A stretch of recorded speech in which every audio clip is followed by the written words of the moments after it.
Welcome back to P1TS tutorials. In this tutorial, we're going to look at the sectors panel, and we're going to use it in order to examine the sector times of our car and compare it to the sector times of another car and see what interesting things we can find. So here's the display, the grid up here that we talked about in our previous video. Just above it is a car selector area where you can have buttons where you can select any other car. So here we see we've selected the 44 car, and we can look at all its sector times as well. The bottom left here, I'm going to zoom in, is a chart which plots the times for various laps, sector by sector, as compared to our hero car's best lap, which in this case currently is lap 9. I'm going to pause this in a moment when we see some interesting data. Now's probably a good time.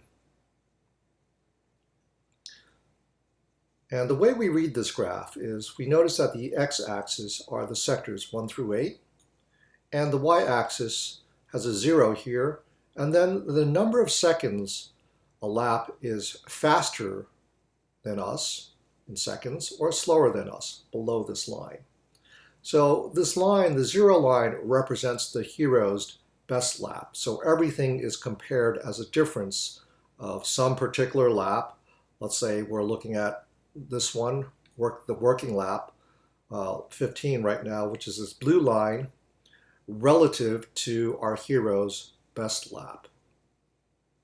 So we see here that we're 1.361 seconds slower on sector 4 of our working lap for car number 48 relative to car number 48's best lap, its time in sector 4. And so as we mouse over these, we can see the trends that are happening here. We can also zoom in to get a more detailed view. The dotted lines represent the selected car. So in this case, it's car number 44.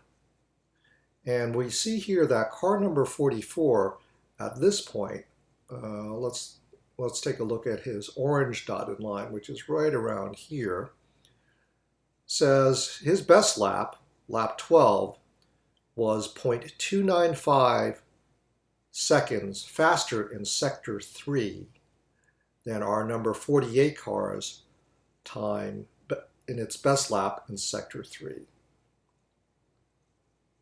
Now what's interesting here is to see that, well, the lines actually go up and down, up and below our reference line of our best lap time. So that reveals something to you about possibly the strengths in the cars in the various sectors. Once again, you'd have to go back to your track map and see what the definitions of those sectors are. Very good. So that gives you an overview of the sector gap chart that we have here. In our next videos, we'll look at what the other two toggles here for the other charts do.